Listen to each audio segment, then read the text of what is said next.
All right, welcome everybody back to the ATB NFL live show. We're back with the divisional round predictions this week and talking about stuff going on around the league. Definitely a lot to talk about, but we of course want to talk about everything last week, things that we talked about, things that maybe we were right or wrong about. I know I have my stuff from last week up to see kind of what I thought was going to happen versus what ultimately happened. But in general, pretty crazy wild card weekend, especially the first game. Honestly, is the one that I think we definitely need to talk about because that game I thought for sure, and we're going to talk about the Seahawks 49ers game first, his first game on the schedule. That game really seemed like it was really heading in the Seahawks direction for most of that, especially the first half and going into the third. And I was like, man, maybe they can actually pull this off despite how hot the Niners were and how hot Brock Purdy had been.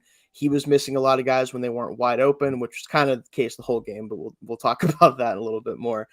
And then things just kind of fell off the rails for the Seahawks. It started with that Geno fumble, strip sack, everything, and then everything kind of fell off from there. And what do you guys think about that game? We'll start with Tony here first.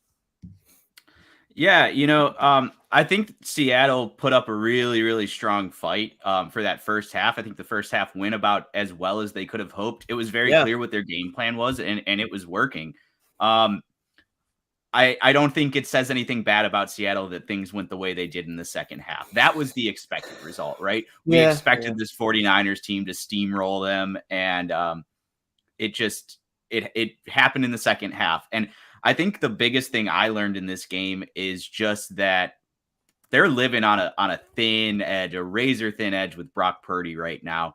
He is executing every easy play very, very well. And then that pressure he was facing, he was just running around like a madman, like spinning in circles 10 yards behind the line of scrimmage. That's a recipe for disaster against a good defense, which I'll talk about later. Hint, hint. So the biggest thing I learned was that the 49ers are dominant but vulnerable. And I don't know how that bodes for them the rest of these playoffs. Yeah, it's tough because there was some really, fun plays for the Niners, but there's also plays where you're like, oh man, that was a difficult play, but one that you hope your quarterback can make, and he just really couldn't do it. What do you think about the game, Zach? It's just another testament to the fact, like we were talking right before we went on, that as I said, Kyle Shanahan has decided not to choose the easy road for his quarterbacks. And while that has been successful, and I'll give Purdy his props, the way that he is able to extend plays does give San Francisco a bit more of a chance with their weapons than Jimmy Garoppolo does, because he does not have the mobility. But as you said, Tony, it's a recipe for disaster, because at some point he's going to get blasted and you're going to go down for a couple plays. And what do you have after that? What do you have after that? You're going to put Jimmy G back in a NFC Championship game if they go there, stuff like that. So like you said, it's a razor thin edge, but they've been able to get away with it just because of, I think, how dominant their defense is. Their pass rush is incredible. I was watching some of the plays against Geno Smith, and as great as Seattle season was, they were just overwhelmed. And that's what we've been expecting with this 49ers defense. They've finally gotten healthy. They're still missing a couple of key pieces, but enough that it doesn't necessarily matter as much, because they've got the guys that they need to make this push. It's going to be an interesting game this week, and obviously we'll talk about it a bit later. But I don't think either of these teams, at once their season ends, and Seattle's already has ended, and when San Francisco gets there, for what they dealt with from the offseason for Seattle through what San Francisco dealt with this season with injuries, they have nothing to do but look back on the season as a success, because they massively outperformed the expectations that were set ahead of them. Absolutely. Yeah, I think for both teams, like you said, especially wherever the Niners end up at this point is anybody's guess, just because there's so much volatility with the quarterback. Like Purdy is a 7th round pick. You don't know if things are going to fall off the rails at any point, and sure doesn't seem like it, because the scheme is just undefeated. Like Shanahan just figures this stuff out. And we're going to talk more about Purdy here after the recap of the games. But I think the key thing with this is that you look at the way that the Niners have won in this win streak that they've had, which I believe is now 11 games, including the playoffs, 10 games. I forget, one of the two, I'm pretty sure. I'll find out. But the point being, though, with it is there's a certain way that they win, and it's really centered around 3 major things to me. It's yards after catch. Yeah, it's 11. Running game in 11 games. That's what I thought. Yards after catch, the run game in general, just their entire scheme around that, and Shanahan just pushing the right buttons in the right moments. And the defense, obviously, we don't even have to talk about the defense. They're ridiculous whenever they're on. Like, that's just, they have so much talent. Bosa is probably going to be defensive player of the year, like all that stuff. That's fine. When Shanahan is calling plays the way that he has for this win streak with a quarterback like Purdy, where basically he's giving him multiple plays a game where receivers are open by 5 yards. That just doesn't happen in the NFL normally. It just doesn't. Like, he's throwing to guys that are more open than he was when he was playing at Iowa State. Like, that's just what's happening right now. And that's nothing against, like, again, we want to stress, and I want to stress that, like, this is not necessarily an anti-Brock Purdy situation. He's a 7th round rookie. There is no other situation where he should be playing nearly this well, and he has taken what's been given to him and run with it, and that's great. But we watched another 7th round rookie to end the season, and that's what you should be expecting. Yeah, and even Skylar Thompson kind of played better than he should have played. Realist, I mean, like he should have had better numbers than he did in even the playoff game. But that's, we're not going to talk about that right quite yet.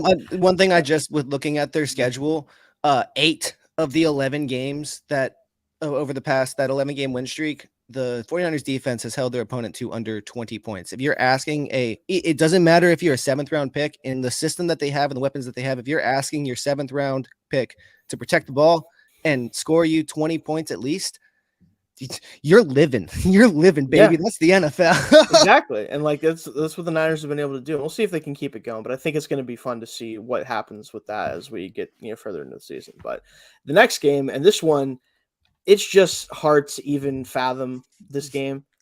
I remember sitting there and thinking, Is it really? Well, you have to understand, like, this is not a situation where the Chargers were playing a team that they were not favored against, or that they were the underdog and they go up big and then they blow it late, or a team that has historical playoff success. This is a Jaguars team that got in because the Titans fell apart and because Trevor Lawrence got very hot near the end of the season. Nothing against Jaguars. They're a solid team overall, but I don't think they're the type of team that I would bet to make a 27-point comeback in the playoffs, right? But this is also, like you mentioned, Zach, and I think why you said that, this is the Chargers that we're talking about, coached by a man who somehow has gone from like the least conservative to like the most conservative coach because he got scared from what he did last year on 4th downs, an offensive coordinator that thinks he has Case Keenum starting for him for some reason. And it's just, it was a mess, right? And again, it shouldn't have been this way. Yeah, well, yeah, we're gonna talk about that. But again, like, this is what happens whenever you mismanage what you think you have in a team, right? You have a quarterback like Justin Herbert, and you give him weapons that outside of Mike Williams basically can run 10 yards, and that's about it. Not the best situation. And then you can't run the football because, as great as Austin Eckler is, he is not the best pure runner of the football. He just isn't. It's not his fault. He's 195 pounds, I think, or whatever he's listed at. Just not going to really be a grinded out guy at the end of games. They don't really have a guy that they trust to take that role on. So this is what you get. 31-30. Jacksonville comes back after Trevor Lawrence throws 4 picks in a half of football and doesn't lose the game. The man cannot lose on Saturdays. We will talk about that as well here whenever we do our divisional picks. We'll see if we keep that going. But the man cannot lose on Saturdays. Just doesn't happen. Got it done. Figured it out. Had a great second half of the game. What do you guys think about the Jaguars? We'll start with them because they're really the team we want to talk about. They won the game. Yeah.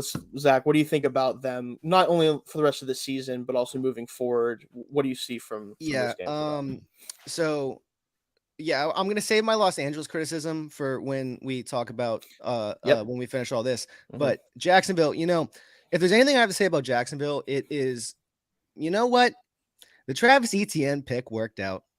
And I did not think all those picks worked out. All those picks worked out, but of all the picks that like to talk about and got the most criticized after having James Robinson and then them picking ETN so early, everybody was like, yo, what the heck? Why would you do that? That doesn't seem like a smart idea. And it started to work out really well for them because he's improved on some of the issues he had early in the season. Cause like my roommate had him on his fantasy team and we'd be watching football and it'd be like, oh, Travis Etienne's about to score. And then the 1 yard line coughs up the ball. And it's like, oh my gosh, you've got to be kidding me.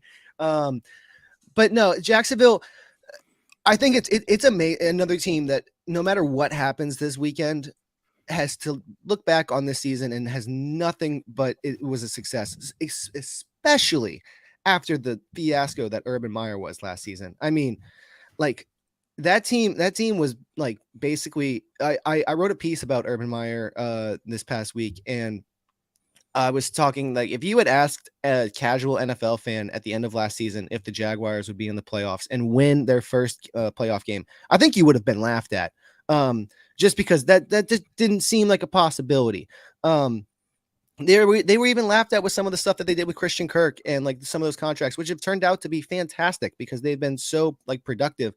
It's going to be interesting to see what happens, but you know, I think this is the kings of the AFC South for a little bit right now, and it's awesome to see because I want to see Jacksonville do well, especially when they go overseas. So at least we can give the overseas crowd some good football. Yeah, very true. What do you think, Tony, about everything with the Jaguars right now? I just want to say that game was not the Chargers chargering. That game was the Jaguars jaguaring. When you look at this season, so now I will say I'm coming into this biased. I was early in the off season. I bought the Jags to win their division. I had $50 on the Jags money line this past weekend. I am confident in these Jacksonville Jaguars. They are poised.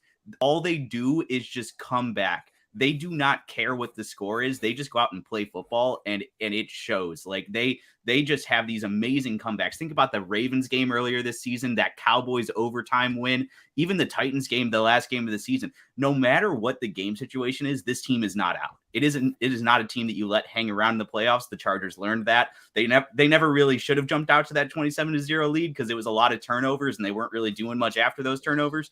But I just think these Jaguars are a hell of a good team, and they got an incredible coach, Doug Peterson. Man, his decision making puts them in positions to win. And then they have the talent and the just the moxie. Like, this was about the Jaguars. This was not about the Chargers. This was about the Jaguars. And yeah, it's good that Joe Lombardi got fired because the Chargers need a lot of help, but the Jaguars have arrived, and they are going to be in this picture for a long time. Yeah, I am really hard pressed to disagree with you guys. I think the Jaguars right now are the team that's best set up to take over the AFC South for the next few years. I think that obviously Titans have always found ways to be competitive. This year was kind of a mess with injuries and other things that kind of derailed their season. Who knows about the Colts? You know, they're either going to be really good in 2 years or still trying to figure out who their coach should be. Rich Bisaccia. Yeah, is it maybe? Listen, can't be worse than what those Ravens or Raiders to the playoffs last year. Yeah, I mean, you can't do worse than what they've done. So, and then who knows? The Texans are still trying to figure out if they want to play football or not. So we'll figure. We're not going to worry about them. So yeah, a lot to think about with them moving forward. The Chargers. The only thing I'm going to say on the Chargers real fast is, again, I hope and I pray that they figure out who they have at quarterback. They realize who that guy is and what he's capable of doing, given the best situation. And I hope that Staley finds that happy medium of being aggressive versus not. I think that's kind of the winning formula if you're going to keep Staley. Obviously, they are. We'll see if that works out for them. But I'm not going to be super surprised if maybe after next year he's looking for another job. But we'll deal with that later. So moving on to Bills Dolphins. Now this one, guys, I think this was the surprise of the week. Yes, as far as surprises go, because I picked the Jaguars to win, right? Like I didn't pick them to win the way they won. Obviously, I don't think anybody expected that specific scenario, but I at least picked them to win. I'm not surprised the Jaguars won. For the Dolphins to play the Bills this close, given the circumstances, I just didn't understand it. The entire game I'm watching, like, what is happening right now? Like, what are either of these teams really doing? Because neither of them really played well, despite the 34-31 score. Like, it didn't feel good at all for either team. And I know Tony probably doesn't feel good about it. Zach, I feel like you probably feel conflicted because you honestly should have won the game, in my opinion. There's multiple reasons to believe that you should have won it. I'm going to go to Tony on this one. Obviously, winning team has the Bills still to think about, today or tomorrow. I think. What do you think about the team at this point? What do you think about that game? Yeah, I think it's playoff football against a division rival. I think shit gets weird in the playoffs. Fair enough. I was panicking in the moment, no doubt, but it didn't change any of my thoughts about this team going forward. What we saw was what we've seen. It's Josh Allen has, ever since the elbow injury, really has just lived on the deep ball. His ADOT was 7 yards past the first down marker in this Dolphins game.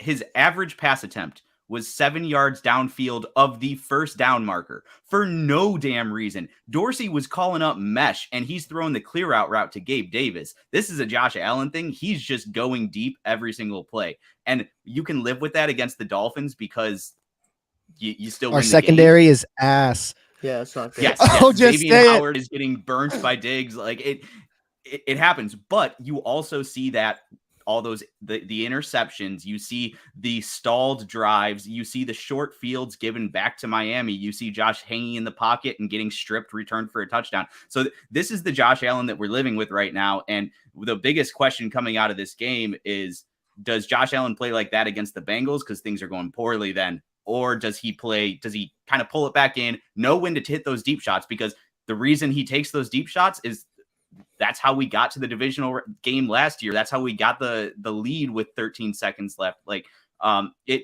we live and die with it. And it's been a lot on the scary side of that variance lately. And so the biggest question coming out of this game is, man, what Josh is going to show up every single game, because he loves those deep balls, but they do not work when you're playing a good opponent.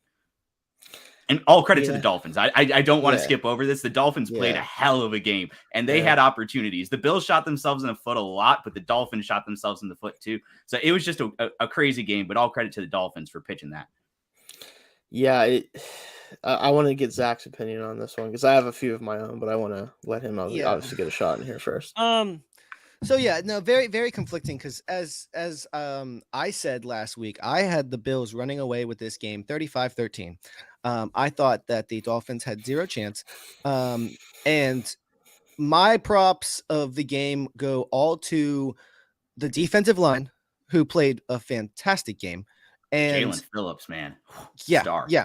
And the one thing I want to say about the defensive line is, like, yes, I know people are wanting more from Bradley Chubb. However, you cannot deny the fact that ever since Bradley Chubb has come to the Dolphins, Jalen Phillips has erupted and been able to get so much more pressure because Bradley Chubb is commanding the double teams and all that stuff.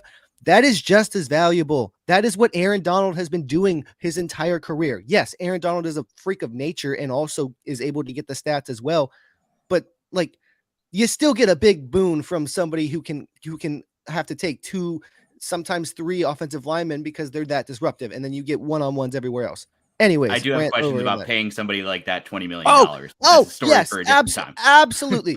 But that's where I'm hoping that when we talk about what we talk about after this, that there could be some changes with that. Anyways, my biggest issue was obviously the play calling issues, and the time management, which, like, everybody was trying to dismiss at the time, but this has been a problem for the entire season. I know Mike McDaniel is a first-year head coach and he'll probably get better, but even if it was a first down, I don't feel like you should be having to switch out your entire protection with 8 seconds. Like, call a play that you can run with the first, like, to get a foot. Are you kidding me? To get 1 foot. Don't throw a whole new, like, scheme out there. You don't have the time for that. That was my biggest complaint about the game. And my other biggest complaint goes into whatever, but the deep ball works when all of a sudden it's 3rd and 15, you decide to run cover 0.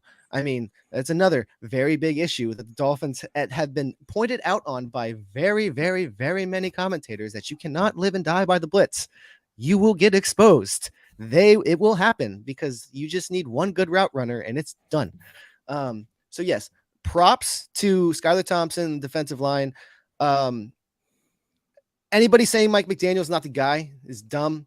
He has turned this rivalry into something that is fantastic, and that is something that the AFC East must watch TV. Yes, it is fantastic that the AFC East is becoming must-watch TV for every single team because it's something that has been needed. Somebody has to compete with the NFC East, for the love of God, and they're the ones that have the television markets to do it. So please, somebody take over. So yeah, I mean, pretty much everything you guys touched on. I think the thing with Josh Allen, my concern with him right now is I feel like he understands probably better than anyone, because it's him. Obviously, he understands this. He can do pretty much anything on a football field, right?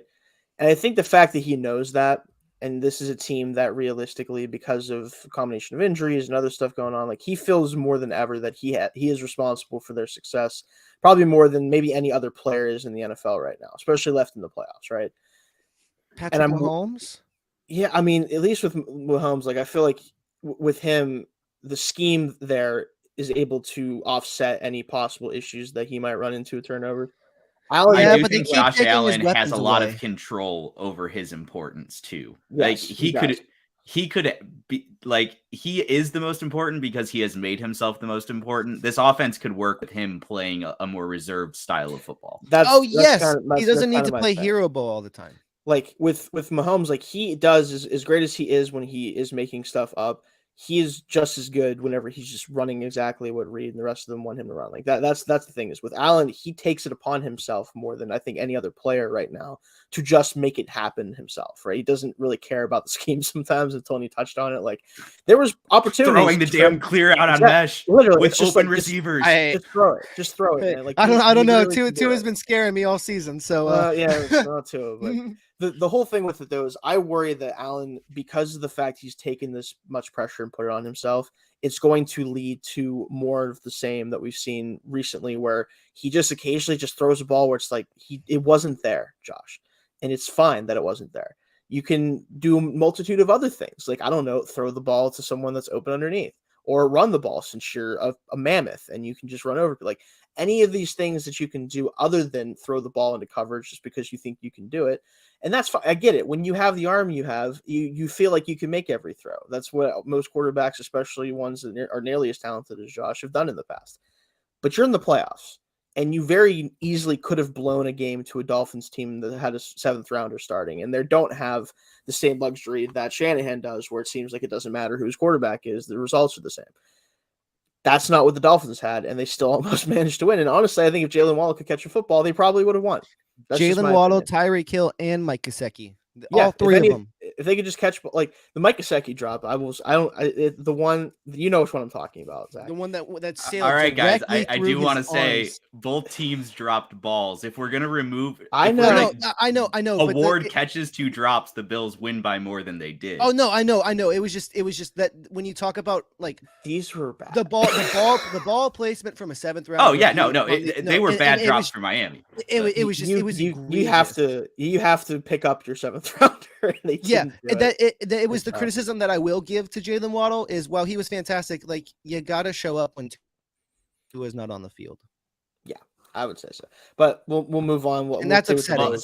To the last part about that Josh Allen point is just that, yes, the risks that he is taking throwing downfield put the ball in harm's way and put us in some hairy situations, but we also need Josh to play that exact way against the Bengals and Chiefs if we want to win these games. Mm-hmm. So we are living on a razor thin margin, but it is how this team would need to win. And it's why Josh wasn't so incredible in the playoffs last year. Like, we are still number 2 in success rate. So just moving the chains despite his like all or nothing mentality. So I don't want to overblow the issue. This is still the 2nd best offense in the league, even with Josh playing in a way that we are interpreting as not great. So just the ceiling case is way high, and we still survive with Josh playing like this. So I don't want to overstate the issue. It is a problem, and it does make some games closer than it can be, but also it is how he needs to play and what has worked and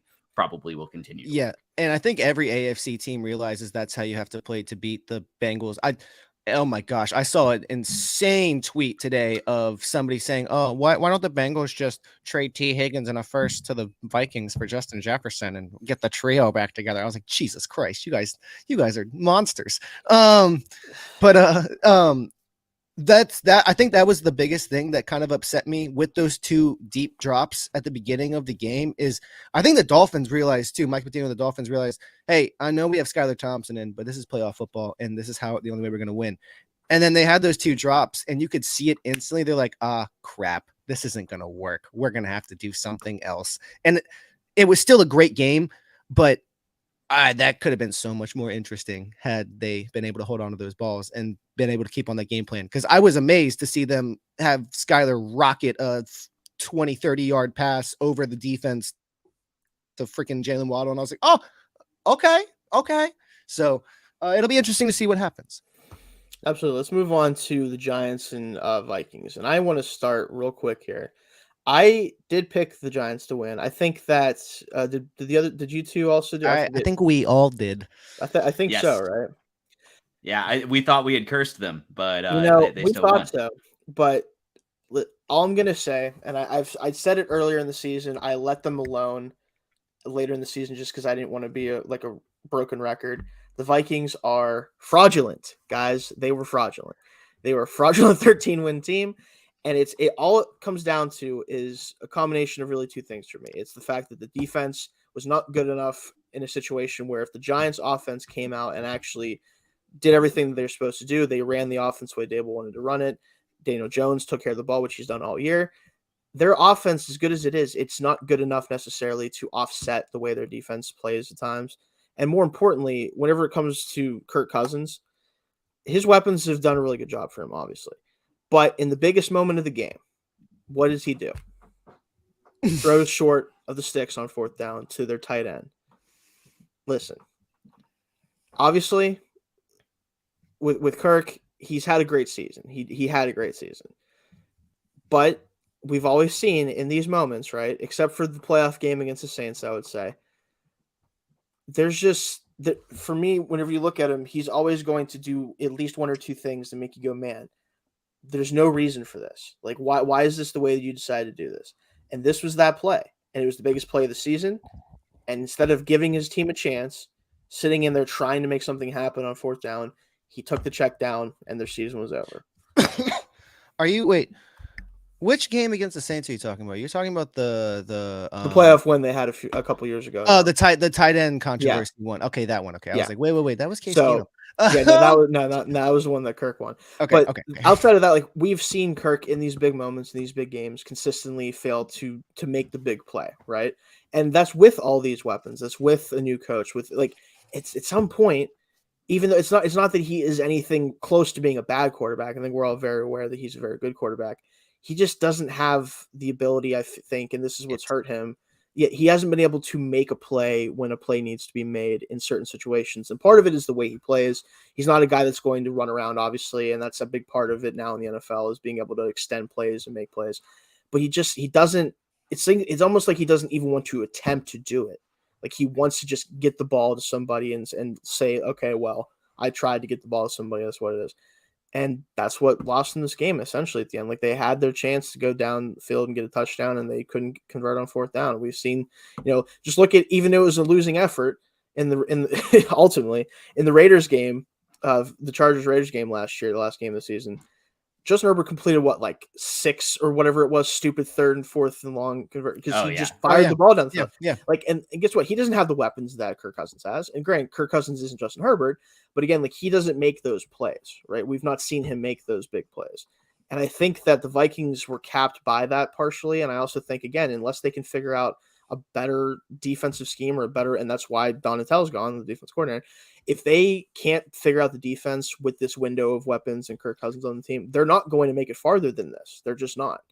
And the Giants just straight up outcoached them and outplayed them, and we predicted it. So what do you guys think with this one? We'll start with Zach here. All right. So do you want to know the 3 differences between the Minnesota Vikings and the New York Giants? The Minnesota Vikings lost 4 one-score games and tied 1. The New York Giants don't have a single receiver worth anything on their whatever. And they both have fantastic running backs. And the Giants have, I was saying differences, but the other difference is, unfortunately, the Giants have one that can run. So that changes things a lot. And it's not one that you would think can run. So I'm very impressed with what the Giants and Brian Dable have done this year. Their culture is exactly the reason why they're in the spot right now. Just cleaning up the coaching and cleaning up the behavior in the building from just not wanting to do much. It seemed from ownership and general management. I mean, things were a little rough for a while. But like you said with Minnesota, I don't disagree with anything. You've got Dalvin Cook. Even Alexander Madison is a fantastic secondary option. You have Justin Jefferson. You have Adam Thielen. You traded for TJ Hawkinson in division. Like, that's insane. that you were able to get that. If Kirk Cousins isn't the guy, either they got to figure that out or they have to do something to change the system to get him a better defense that can do something to stop somebody, because they were one of the worst units in the entire league this year. It's just it's weird. For a team that is consistently just like pecking at it and like, they're pretty interesting. What can they do? What can they do? They just always seem to fall flat right here. And not much seems to change. It's the definition of insanity. If you keep doing the same thing and expecting a change, you're crazy. All right, what do you think, Tony? Yeah, nothing about the game surprised me. I think we'd all predicted the Giants win, and we all kind of predicted it to be, somewhat close. Like both teams kind of are just like naggy and stay around, and one of them is better, and it showed. The thing I'll say, not Alexander Madison, Dalvin Cook, he's not a good running back anymore, guys. He set the NFL record for rushing yards over expected, except like the negative. Like he had the worst season of all time. He accounted for like something crazy, like well over 100 like lost rushing yards. Like he's just a detriment every time he touched the ball. So using like the fact that they didn't pivot to Madison as their like go-to guy, like that they left meat on the bone in terms of just their decision making, and then having Kirk Cousins as your quarterback is by default leaving meat on the bone, because like you said, he's not going to escape, he's not going to extend the plays, he's going to go through his progressions and without a care for game situation usually make the right decision, but game situation dictates what the right decision is, and that two-yard check down to TJ Hawkinson was not the move on fourth down. And that's just a perfect capture of what their season was. I really love their head coach. I love a lot of their like offensive foundation in terms of Justin Jefferson, some of the younger pieces on that O-line with Christian Darrisaw and Brian O'Neill. My boy. And then on defense, yeah, like you said, they just need an influx of youth and talent because they're really deficient there. So yeah, nothing surprised me about the game. Really cool to see Dable get that first playoff win. I'm super happy for him and everything he's built there. Love to see Isaiah Hodgins going off because he was an awesome guy in the Bills locker room. So yeah, just overall everything was expected and everything was great. Is the Dalvin Cook thing like a this year thing? Yes, he fell off a cliff hard. So could it be, I mean, they got brand new offensive system, I assume, this year. Could it be change an offensive system that just like he is not? What I think it is. No, he doesn't fit the scheme as well as some would, but he lost his burst, man. He just doesn't look it anymore. Yeah, I think for me, it's actually more to do with the fact that, and it's kind of been this way for him just to a certain degree for his entire career. He is a boomer bust player. Yes, the way he runs, especially, like he's either going to get 20 yards or he's going to get a yard. And it feels that way a lot of the time. So a healthy gated Jay Ajayi. Sure. Yeah. Man, invoking Jay Ajayi on him. Wow, that's Boise State alum, my guy. Let's go. Hey, Dolphins running back legend. Yeah, enshrined in the Pro Football Hall of Fame. Yeah, he had a couple 200-yard games against us Bills. I remember. He had 3 that season. It was rough. Yeah, it was crazy. Yeah. Although he had the worst running gait I've ever seen of any person in the NFL. That was real weird to watch. Insane. Real weird to watch. But legs aren't supposed to go like this when you run. Well, that's why his knee issues washed him out real quick. Probably. Too. Oh, well, that also because he was at Boise State, and Boise State runs every running back straight. They really do. Yeah. Well, moving on to Baltimore at Cincinnati. I don't want to spend a lot of time on this game because as weird as it kind of was, and especially the play that kind of made the difference, which again, the Ravens just can't catch a break, man. I just feel bad. I argue this game caught them a break. Fair. Yeah. All right. A much needed break. Everybody's been talking about. Yeah, we'll talk about that. But I just feel bad for the Ravens defense, man. Like to play the way they did against the Bengals in back-to-back weeks, really, which is crazy. It's hard I think it's hard for them to look at what's happened this year. Like the Lamar injury, obviously, like I think this is the biggest thing is even though it ultimately probably is going to lead to good things for them, like Zach mentioned, if you had Lamar in this game, you win, right? You have to, because there's no, because especially the defense would have feeded off of the fact that, like, okay, Lamar's in there, we have a shot, right? They came into this game understanding that, like, nothing against Tyler Huntley, he's not Lamar Jackson, right? Like, he is at best like the Clover Valley or whatever Dollar General's brand is. Lamar, like that's what he is, and he's the Dr. Perky. Yeah, there you go. Yeah, it doesn't make sense that this team thought that this offensive identity was going to work, and again, it's probably going to change very much in the next year, just because of, again, we'll talk about the offensive coordinator situation shortly, but if you're the Bengals, like, you feel good because you managed to get this out of the way, and you knew this was probably going to be, honestly, maybe their toughest, like, as far as offense versus defense situation they're going to deal with, as good as the Bills can be defensively, like, the Ravens just gave them fits, right? And I think that getting this out of the way and managing to get this one does honestly feel good, even though you had to do it in a way that was pretty weird, obviously, with the Sam Hubbard big man touchdown, 98 yards. Any specific thoughts on this one for these guys, or anything you just want to say for kind of talking about the offensive coordinator situation? Tony? Who, me? Whoever. Yeah, whoever wants to. Yeah, so I don't have a ton to say about it. It's good that Greg Roman got fired. He did good things, but he limited upside significantly. Like, just the condensed sets and everything. Keeping the best space player in the NFL out of space. Generally, like, doing what defensive coordinators want him to do. Good to get him out of there. Good to give Lamar input on the next guy. From the game, I actually predicted 23-17 Bengals winning, so I want to give myself a pat on the back there. The damn extra point got me. But things went as expected, at least for me. I think the Ravens really should have won that game, just based off of that whole goal line situation and everything. So the Ravens defense plays the Bengals well. I don't have any major takeaways like going into this upcoming weekend from it. But yeah, I think the best thing, the biggest takeaway is that Lamar's going to have input on his next offensive coordinator, is probably staying in Baltimore. Yeah. Anything you want to add, Zach? Or? No, yeah, I mean, this has just been a story the entire season that Joe Burrow struggles against the Ravens defense, because it's good. His three, I assume now with this game, 3 worst performances this season are going to come against the Ravens. So I think they don't have Steelers week 1 was iffy, but at least he so that might have been the other one. He at least put up points and yards, though, to a certain degree. So yeah. So, like, not much. I mean, look, all of these games are kind of weird to start the playoffs because there's a lot of rematches and a lot of divisional football. It's interesting. Like we said last week, every single game was a rematch. And when you get to those third games, specifically in divisional play, stuff starts to get a bit funky. So I'm not surprised with the way the game went. I had it 31-17, so I just had Cincinnati scoring 1 more touchdown. So I'm kind of happy with that. But Baltimore's been a great team. John Harbaugh's a great coach. They just need to figure out some things this is their first road playoff loss. That's pretty awesome.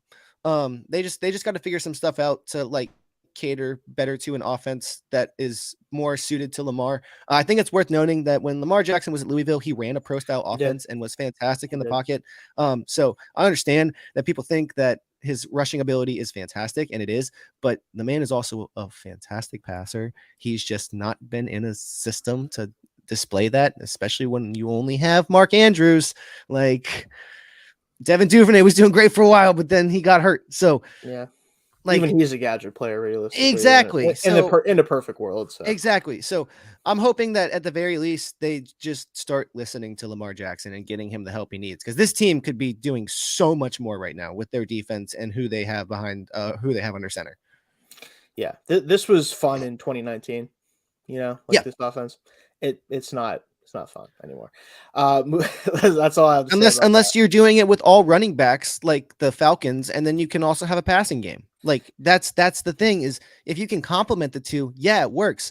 But if you're asking your quarterback, just like with what the Bills are doing with Josh Allen, to do all of the rushing, all of the passing, be the guy to, like, do the play and make the play all the time, if he doesn't make that play the one time when you really need it, is that really his fault that you haven't surrounded him with all the other stuff that needs to, because football's not a one man sport. It's not like basketball. It's not like a lot of these other, like, it's not a lot of other places where you can afford to have like amazing, like individual performances and actually influence a game that hard. But if you don't get the support that you actually need to build a team in football, it's going to be really freaking difficult. Yeah, for sure. Let's talk about the last game before we get into a couple of quick stories and then do our picks for the divisional round. Cowboys at Tampa Bay. Now, I did pick Tampa Bay just because I was betting on the Brady bullcrap stuff, and I'm honestly totally happy to have been wrong because this needs to end. I'm just going to start with this. I'll let you guys talk about it too. In my opinion, Tom Brady should do one of two things at this point. He should either, the number one thing, and this is what I think he should actually do, is just retire. Like, just he can't. That's not happening. Because at this point, the only other option I think that will actually result in anything better than what we got this year is if the Niners are willing to give him the job over everyone that they're going to have in the building next year. That's the only place I think he could go and actually succeed more, at least the ones that are open or opportunities to go play somewhere. That is the only team that I could see with his current situation and his skill set, as great as it still is. He can still throw the ball. That's not really the problem. He needs to be on a team that basically asks him to just stand there, find the right guy, move on. That's it.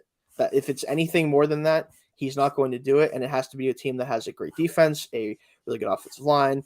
Everything has to be perfect at this point for him to actually be able to get back to where he wants to go. That's the Niners. If he doesn't play for them, he should not play anymore. That's what I think. I know that there's a lot of Raiders conversation. Josh McDaniels, that's great. He's not winning anything with the Raiders. It's not going to happen. I'm just sorry. It's not going to happen with that team as it currently is. So, again, I'll let you guys kind of have the floor on the game itself and everything else. But from what I see, his two best options are to just quit while he at least can say that he won a division, I guess, at the end, or figure out a way to make Shanahan make him the starter for a year next year. That's really, I think, the only two good options. I'll start with Zach here. I don't think that your first option is even a question. I don't think it's like anywhere close to happening because we just watched this man throw his entire family out for football. And you're telling me he's going to retire after this season? No, he's got at least like one. I don't think two more years. I should say I don't think he will. I think he should. No. Just so you know. Okay, yeah, but I'm telling you right now, there's no way. There's no way that he leaves football. We are going to see Tom Brady starting week 1 next season. Unless Giselle like comes out of nowhere and it's like, yo, if you retire, we're back together, and then maybe. But I don't see it. I don't see him leaving anytime soon. I do possibly see him going to Las Vegas. I keep hearing Miami and I keep laughing at people because I'm like, why? What? Like, shut up. That's not happening. I think the only way that happens is if it's in a front office role. And I could see that being a transition, but he's still going to be in football. But I do think he's going to be passing week 1 of next season. Tampa Bay is going to completely tear down and rebuild. They should. Yeah, they should. And this, I believe, is another example of the let's just buy our Super Bowl and see what happens. They kind of got a little bit luckier, and their life lasted a little bit longer. But look where they are now. Don't really have much on that roster to be too thrilled about. So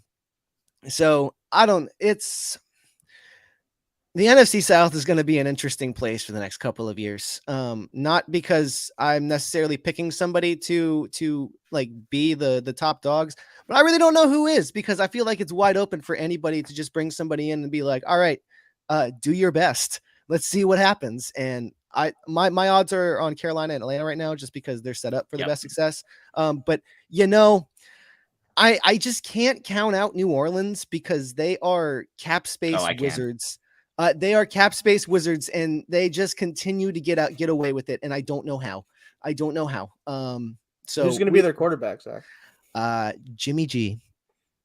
How is Jimmy G willing to play for $5 million? Because that's the pay of the quarterback they get. Hey, like I said, they find a way every year. They're going to do another restructure of Taysom Hill's contract. Watch. The FBI is going to show up at the Saints. They door in have 4 to. years Where is and the be like- IRS? Yeah, they're going to show up in 4 years and be like, "Listen, you've kicked this can as far as it goes. The road doesn't go any farther. It's You time owe to us pay up. $300 million. It's time to pay- Where's it at?" I'm being very facetious here, but it's just No, I know. dumbfounding the way that they're able to Stupid, just yeah. continue to just stifle this off. Yeah. All right. I do not understand how we've gotten to this point, like so many years down the road, of the Saints being cap wizards. The Saints are the model for how you mismanage the cap. They pushed everything down the road. The Bills are coming due. They are cutting like 10 starters every offseason for the past like 3 offseasons, and then trading future first to just fill spots on the roster. They are just, the Saints won't exist. Like they are more likely to stop their existing than to win the division in the next 3 years. They're about to hit their debt ceiling. Not to be not when the Saints Taysom are Hill out of it. Goes Super Saiyan and unlocks his throwing ability. And maybe they will unstoppable. just make him the quarterback just because then they don't have to pay somebody else. Honestly, they were better when That's what he they need to was. do. So yeah, maybe But so hire for Tom Greg Brady, Roman and have him do that. There you go. there Yeah, you go. for real, We've that solved works. it. We've solved the There you go. NFC We're South. good. We're good. All right. But yeah, for Tom Brady, I don't see him retiring for sure, right? Like, No, and if he does retire, it would be he has that deal with, what is it, Fox, that he has to deal with already? Oh yeah, that's right. He's got that 10-year or whatever it is but podcasting show. He's gonna play football, and I don't think we should be throwing out the possibility of him staying in Tampa Bay. Like, I know he's imparted his will on that coaching staff the past 2 years. Byron Leftwich is now gone. If Tom Brady gets full decision-making power on that offensive coordinator hire, I think he stays, because they have to shore up the offensive line, yeah, but they still have elite players across the offensive line. They have to shore up the defensive line, yeah, but they've got some promising young studs. And the rest of the roster is still ready to compete in a really bad division. And so if he's happy living, in his current living situation, I don't see him leaving as like this, like, I don't see him staying as like this impossible thing. I do think he'll strongly consider the 49ers, and I think that might make sense for them if they're willing to go down this very stupid road of like picking Brock Purdy out of the other 2 options currently. So like we could see them go into 2023 with a quarterback room of Tom Brady and Brock Purdy backing him up, like, learning from the guy who he's trying to model himself after. And then Trey Lance and Jimmy G are, I don't know, Jimmy G's on the Raiders, obviously, and then Trey Lance is in Atlanta. I got it, guys. I got it. Here's what you do. If you're the Niners, you trade Trey Lance to the Buccaneers, right? You sign Tom Brady. You let him start for a year. You let Brock Purdy, I don't know, marinate in the background, even though he'll probably just get replaced in a year anyway. We're good. You're taking my long shot idea scenario that I just put in my head. Yeah. I was gonna say, we're not thinking correctly. We need to be thinking about a reunion.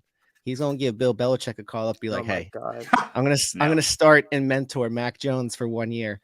I will start and play and give him.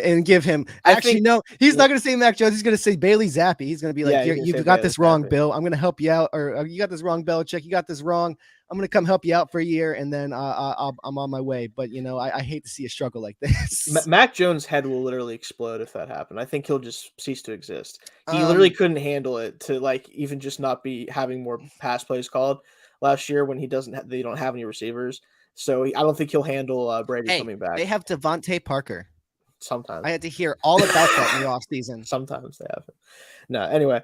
Let's get into. So we're gonna end up having a long show, but that's fine. We don't have any games until whatever time today, 4:30. 4:30. Yeah, so that's the divisional, or the wild card round from last week. That there's a lot of fun and a lot of stuff to come out of it, and we're gonna start with some of the things that came out of it before we get into the games. The offensive coordinator situations for some of these teams, especially the ones that just lost in the wild card round, had some guys who, honestly, I can't believe they made it this far, considering who the offensive coordinators were in some cases. But I want to start with Joe Lombardi, mostly because of the fact that everyone is kind of known for really the last 2 years that this is not a good situation for him or for the Chargers, because his style of offense just does not work when you have a quarterback that is this talented. And whenever you give him the weapons that he had as well, it felt like he was like, well, no one can really go down the field except Mike Williams, so we're just going to run stick, 20% of the time. And it's like, again, it didn't make any sense from the get-go. I just don't really know what they saw in him as a coordinator for a guy like Herbert. But now that it is over, I don't even really want to focus on Lombardi too much because we already kind of know what his deal is. Do you guys have any thoughts about not so much names of who you'd want to see here, but like what do you want to see the Chargers do with this offense coordinator position? Do you want to bring in somebody who's kind of, maybe off a branch of like Shanahan branch or, Reed or whatever that, or do you want to just focus on somebody who is full go, like let's get the ball down the field as much as we can. Let's bring in some weapons that can get down the field. What's your overall kind of approach? We'll start with Tony here. Yeah, I don't want him in a Shanahan scheme. I think when the cool thing about the Shanahan scheme is that it's kind of plug and play at QB. The QB is muted. Their impact is the least of any QB in any situation just because of how well designed the offense is, constantly scheming guys open, picking apart linebackers. Like it is coach driven. It is just the quarterback is a function of the coach executing their whole brainchild. Justin Herbert, his issues, and we've seen it with Joe Lombardi, is that he sticks to the script way too much. And if he's running a Shanahan offense, yeah, he's going to be perfect at hitting those open guys, but his upside will be muted. He will just be point and shoot, point and shoot, point and shoot.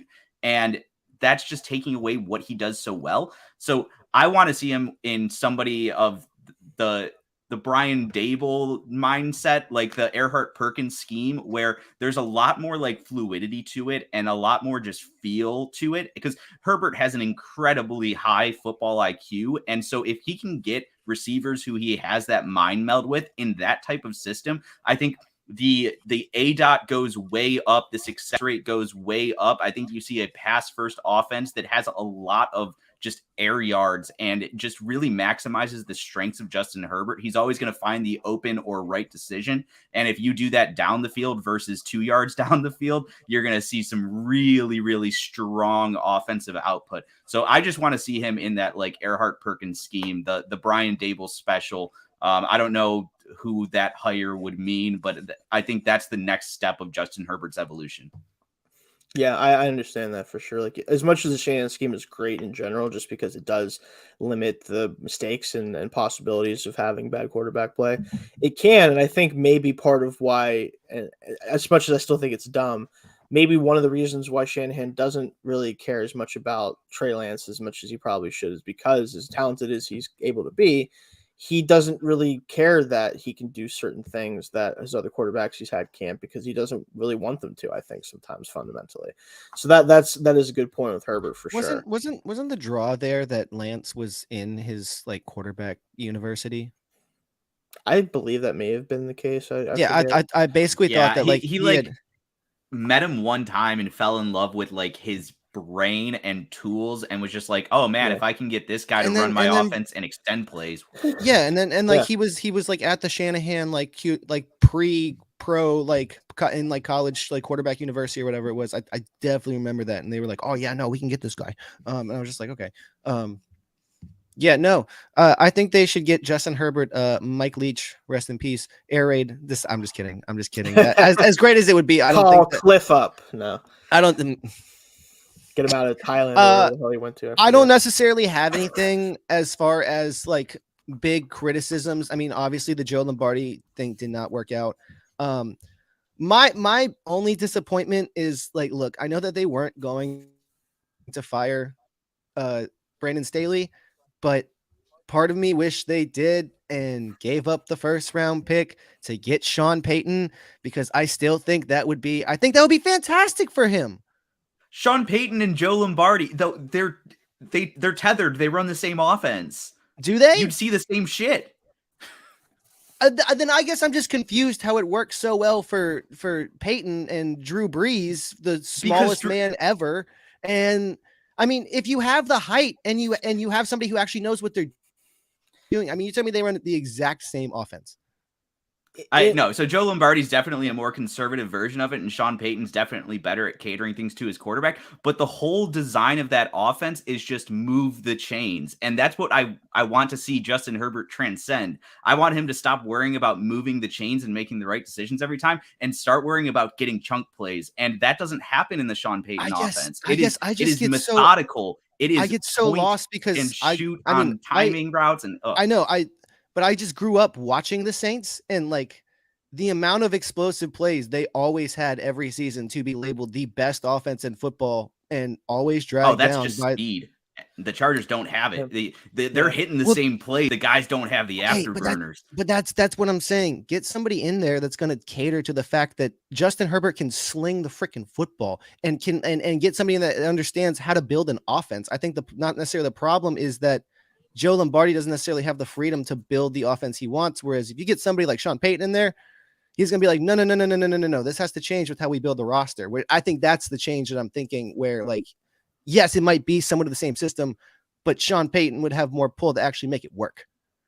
Yeah, agreed. I would rather see them spend that first round pick on like Jalen Hyatt and then go hire like slightly above average modern offensive coordinator. But I mean, point still stands. They need roster help to support Justin Herbert, and they need coaching help. And you got to solve both of those issues this offseason. And I think this is one thing I'm going to look at Dolphins fans and say, I think we have been jaded in the idea that Justin Herbert has had weapons and Tua didn't. And yes, technically they're right, but Tua's had a scheme that somewhat has catered to him, and Herbert has not. So there's positives and negatives for both quarterbacks. Be happy that each team has their own, and they're seeing success with both.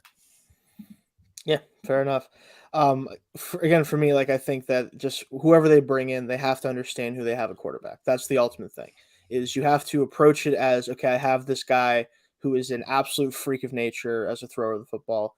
How can I maximize his ability to do that? That's what it has to be. And he can run. He can. I want to see the Rose Bowl performance. I want to see more of that, Justin Herbert. Go watch the game he had against the Steelers last year as well, if you want to see him run around. Dude torched us because we just had no defensive line in front of him ever, and then he was just like, oh, I'll just take 30 yards. Like, it was insane. He can do that stuff if you want him to, or if he wants to. But yeah, we'll see what happens with them. I'm just hoping that they do something sort of right at that position because they really need to. I want to talk about Greg Roman next, right? For the Baltimore Ravens.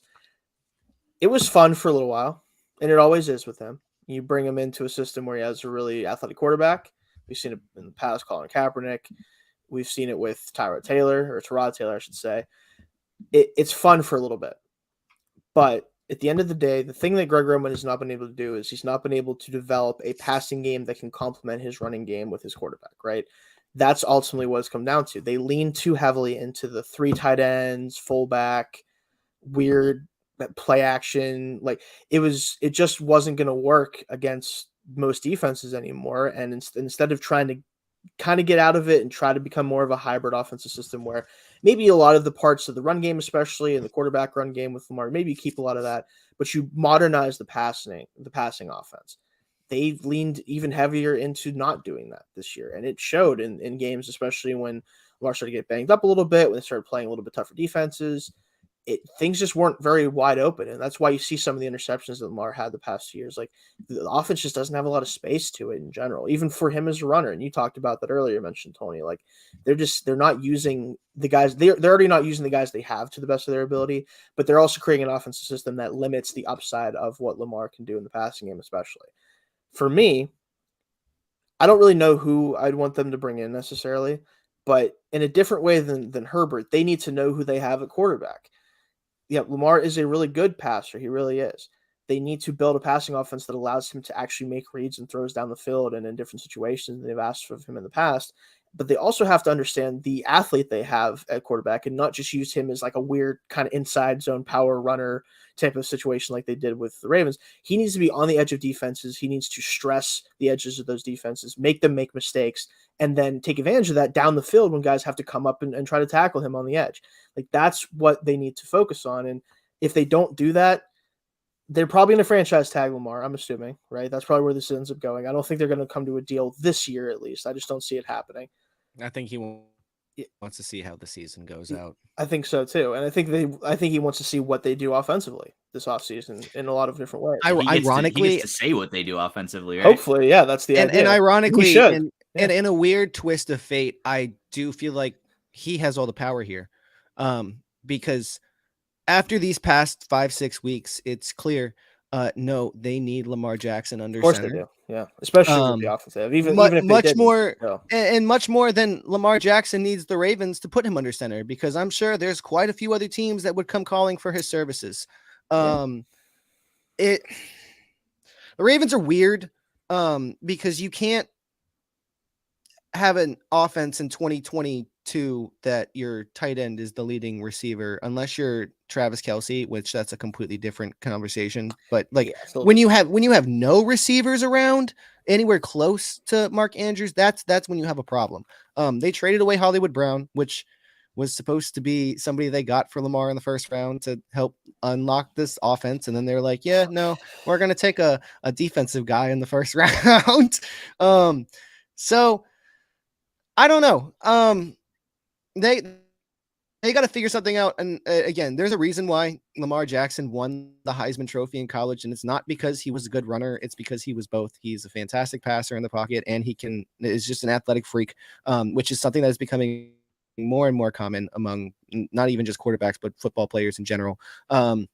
So yeah, it's like we said earlier when we were talking about the recap, I'm just glad that this finally pushed them to do something, because you had Greg Roman with a quarterback who is even more inclined to work in his system in Tyler Huntley than Lamar Jackson, because Tyler Huntley really can't throw that well. He's not the best passer, and you still couldn't get it done. What does that say? You've had it for 5 weeks. You only had to start Anthony Gordon 1. So, if you couldn't do it with the guy that fits even better, why are they keeping you around to do it with the guy that they want to be starting? Fair point, Zach. Before you move on, Tony, I'm sure you have a couple things you want to say too. I just want to throw out Anthony Gordon. Anthony Brown is who you're thinking of, Zach. BC and Oregon. Oh, yeah. Anthony Gordon. Is Anthony that Gordon, not? That's Washington State. Is that not Washington State? Yeah. That was the guy after Minshew. Same thing, right? Yeah, whatever. Yeah. No, anything you want to add, Tony? Pacific Northwest. Yeah. Look, and you guys touched on it. My whole thing is that Lamar Jackson, in addition to being, a top 5, maybe definitely top 10 passer in the NFL, he is a freak athlete and the best space athlete in the NFL. And Greg Roman insisted on condensing everything and making sure Lamar Jackson never had space to operate. I want to see him in a spread offense. I want to see 2 or 3 wide receivers out there, a tight end out there, maybe shift your running back out wide and just stress the defense horizontally, because all Lamar has to do at that point is make one guy miss, and then he's a house call. When you use the full 53.5, you just open up the possibilities of and just really increase the impact of Lamar's legs in passing situations. I think it's so clear and obvious how to at least significantly improve the offensive output under him. And then I don't know who the coordinator for that would be. I would like to see them give a real shot to T. Martin, who the Bills actually interviewed in their offensive coordinator search last offseason. I think he's the wide receivers coach, maybe passing game coordinator there in Baltimore. But Tennessee legend, I don't think he runs the Roman scheme if he gets a shot. I think he's a very smart football player who understands getting your athletic quarterback in space, but still using the passing game to drive the offense. I think that would be a cool one. That's kind of the only name I have in mind. But really, I think anybody who runs a modern scheme is gonna help. It's gonna be an improvement. And then you just have to fill the cupboard with wide receivers. Not a good year for it. Maybe you sign Jacoby Myers in free agency and then still try to draft a guy in the first round. But you got to just start giving him weapons on the outside and spreading things out a little more. Yeah. I think the only thing I want to add real quick before we go over a couple more things before we do the picks. For me, I think that as far as who they hire, like you said, it's kind of a crapshoot. I'm curious to see who they end up interviewing ultimately. I think the key here is you have to trade for a wide receiver who's an actual wide receiver. And I think that that's where they're at with this. Like, that's what we've seen work for a lot of teams who need to upgrade at receiver. I would love to see Hopkins there. Okay, I was about to say, do they give Arizona a call? I think that'd be very fun if you can get Hopkins, especially if you can do it for less than a first round pick, which might be possible at this point. But I think, guys, it's Hopkins possible. is not netting more than a third. Have you seen that contract and his play lately? Yeah. He got traded for a second the first time around. That's what I'm saying. So I think it's very possible you can. Yeah, I felt like that was more of the Texans are insane thing, and wasn't that Bob? Yes. I think wasn't that Bob? Different. Oh, that was definitely Bob. Yeah. Yeah. I think. Yeah. I think my whole thing is I don't know if they'd be willing if the Arizona would be that willing to do that after what they had to give up to get Hollywood Brown. That's where I think things would get interesting. But we do have to look at where Arizona is as a team. They're not competing next year, right? Yeah. Which means that no matter what, they're done getting production out of DeAndre Hopkins. Like, they are never going to see him produce for them again. They might as well just get whatever.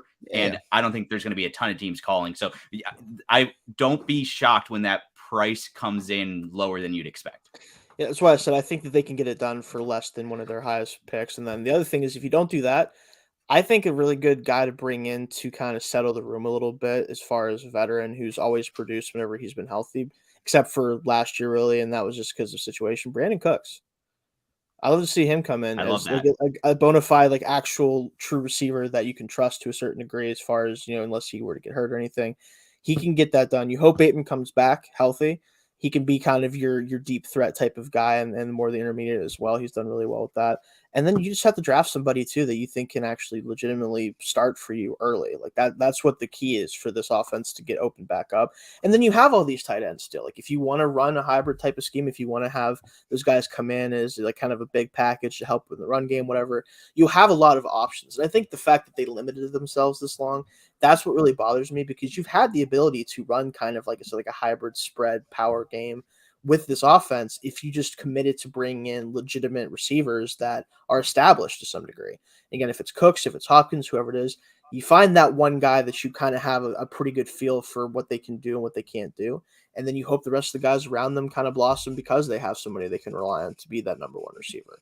And you already still have Art Andrews, obviously. Isaiah Likely had a really good rookie season. I actually was a really big fan of Charlie Kolar, who's the third tight end at this point. Like, all those guys can play, I think. So you have the makings of a really good offense. Now it's just finding the guy to kind of run it at this point. And the last guy that I want to talk about today, at least I definitely want to make sure we have time to talk about the games. Tampa Bay letting Byron Leftwich go. This one is really, I don't know how to feel about this one, just because we saw obviously what Leftwich was able to do with him and Arians as the combo, right?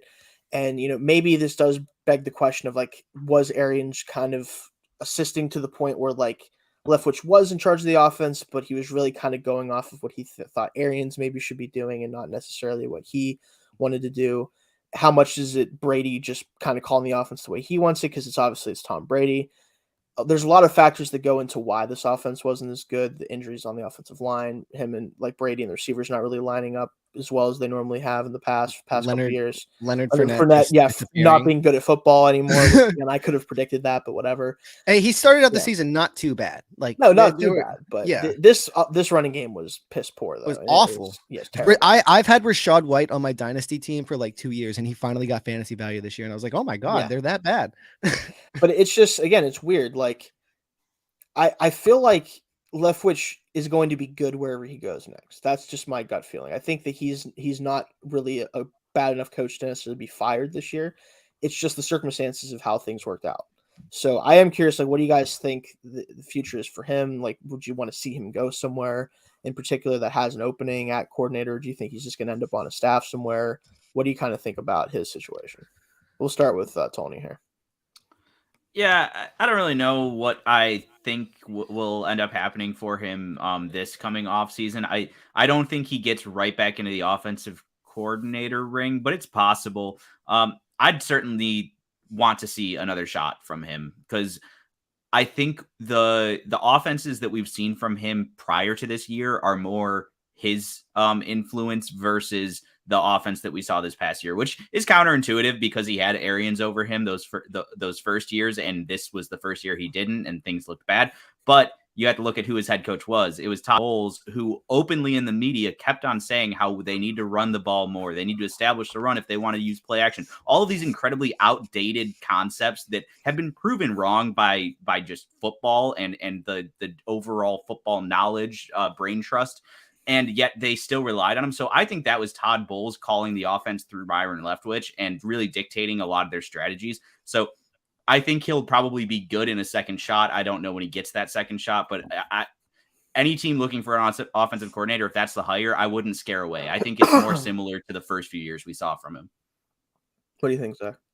Yeah, the Buccaneers just had a weird season. I mean, with all the injuries to start out, and then things necessarily didn't get better, especially as the defense started to collapse. Like we said, it didn't really seem like the wide receivers and Brady were on the same page, whether that was because Brady was just going through too much mentally, or like I mean, there was a lot of in and out for the receivers in Tampa Bay this year. So there wasn't a lot of like consistent play throughout the entire season.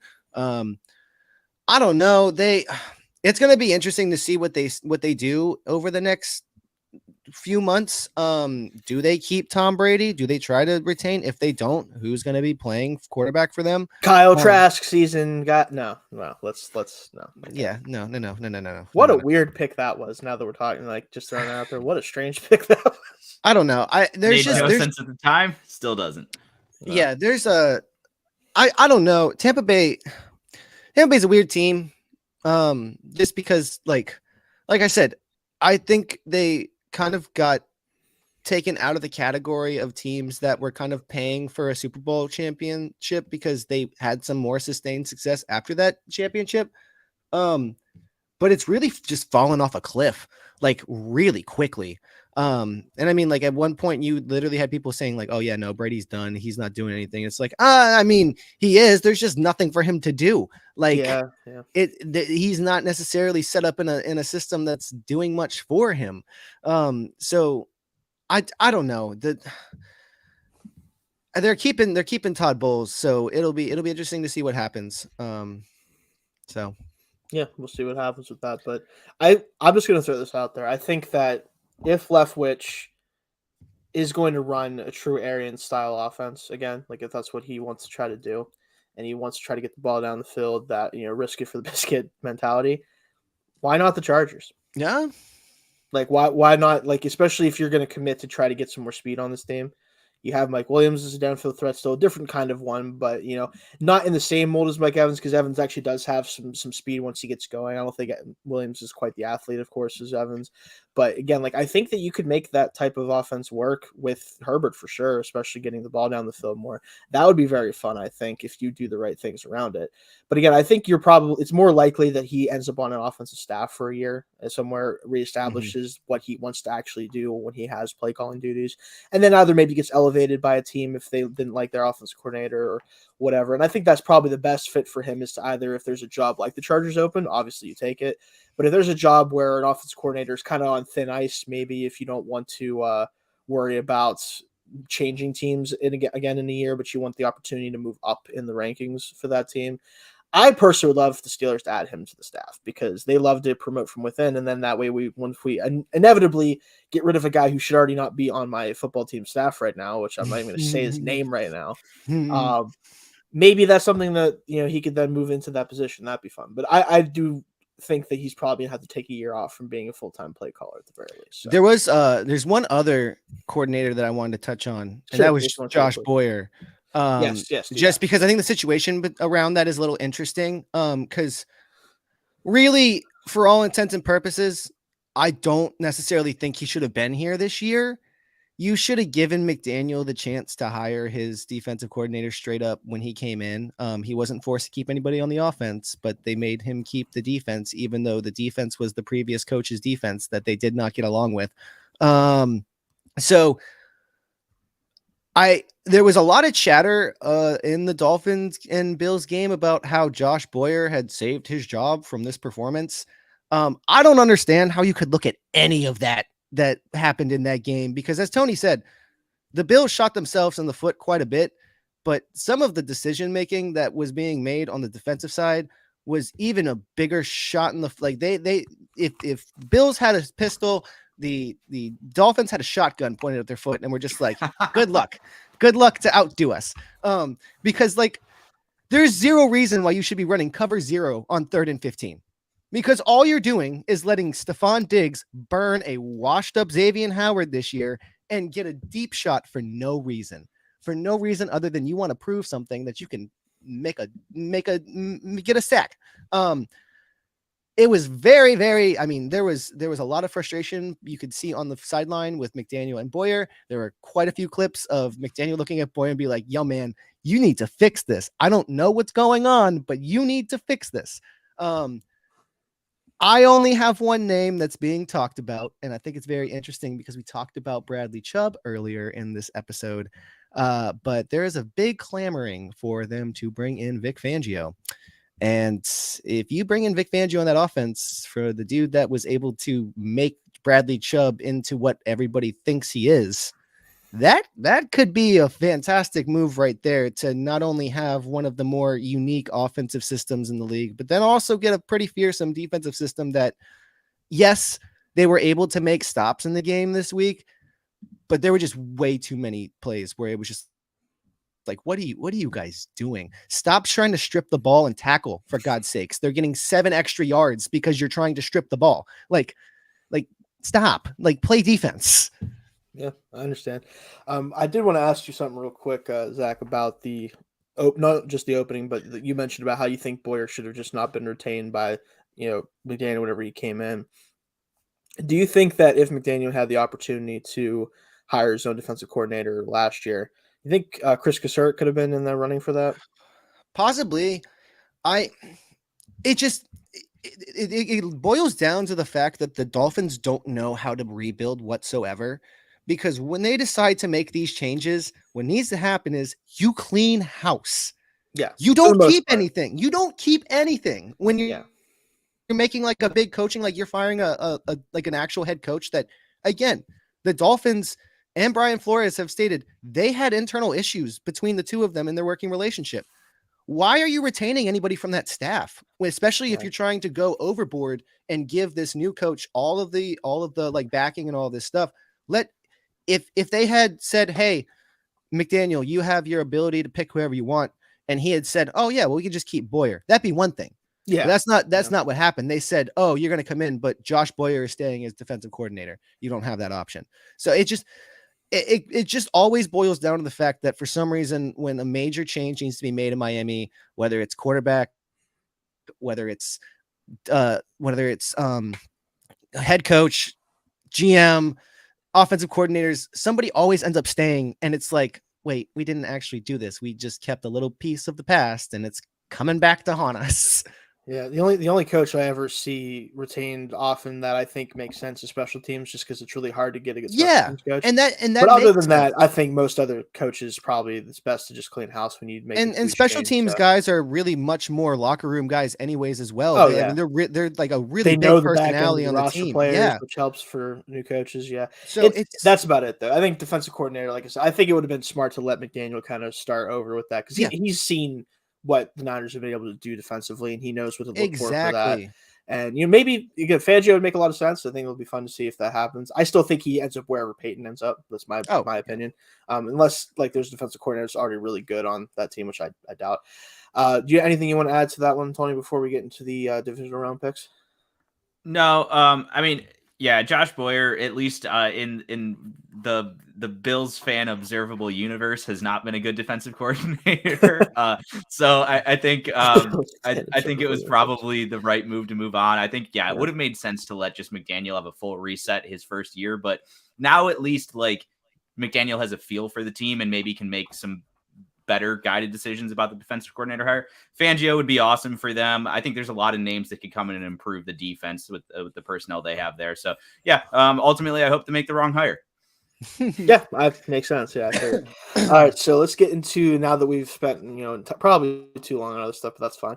I hope you guys don't have anything important to do right this minute. But we do want to get into the divisional round games, of course, do our predictions. So we got 4 games this weekend, obviously. this is kind of, we're getting down to it, guys. I mean, after this weekend, we're going to have just 2 weekends left of NFL football, as far as actual games going on. So getting down to the wire here. First game is Jacksonville at Kansas City. Jacksonville coming off, obviously, that huge comeback 31-30 over the Chargers. KC gets the week off, obviously getting number 1 seed. And again, well, that whole situation was weird with the end of the season, but they got it done. They managed to get there. I'm going to start just by mentioning this, just because I think it's important to mention. At this point, I think for Jacksonville, right, and there's a couple other teams that I'll say this about too. They've already won this season. Like they have already accomplished more than enough this season. No matter what happens in this game, I don't think it should change anybody's opinion of, especially the Jaguars, because what they've been able to do, and I think that 2 guys in this divisional round are the 2 guys who I'd be looking at for the coach of the year at this point. Peterson is definitely deserves to be in that conversation for what he's done with this team, and Trevor Lawrence is really coming to his own. So Jaguars fans, we have one big one with us with Eric here. I'm sure you guys know, obviously, how big of a fan he is, and he's hoping for a lot of success today. But I think that ultimately, no matter how this works out, you have to be really in a good spot if you're a Jaguars fan. But I'm saying that because I have a feeling I know what we're going to pick here. Let me start with Tony here. What do you think for this game, prediction-wise? Man, let me tell you, I am really close to saying Jags outright. Ooh, okay, all right. It's not going to happen. I'm not going to, or at least my prediction of that is not going to happen. But I do think we need to reset knowledge about this Jags team. I mean, they're good. They have one of the top 3 coaches left in the playoff field right now. That man, everything he does adds win probability. He just oozes win probability. It is incredible what he does to help his team. That fourth down conversion was incredible. What a call. The timeout before it too. Like, he's like, okay, I know what I want to do now. Like, the man has balls, and he goes out there and he understands their positioning as an underdog and punches up and never stops punching. Yes. And so that means that they can be in any game. Like I said earlier, this is not a team you let hang around, because Trevor Lawrence, I have never seen somebody so poised, so young. He does not care what the score is. His demeanor does not change, and people had that as a knock against him, like in the draft process. They're like, oh yeah, he doesn't seem like he loves football, and he doesn't seem like a rah-rah guy. It's like, okay, well, look at that 27-point comeback and tell me that he's not a rah-rah guy, that the team doesn't rally around him.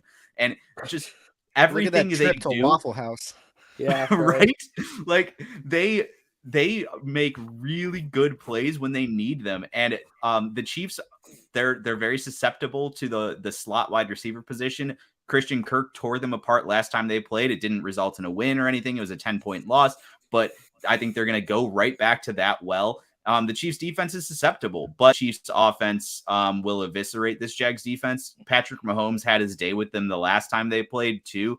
And I think that Jags offense will be able to hang around, be pesky, keep it close, but the Chiefs, it's Patrick Mahomes.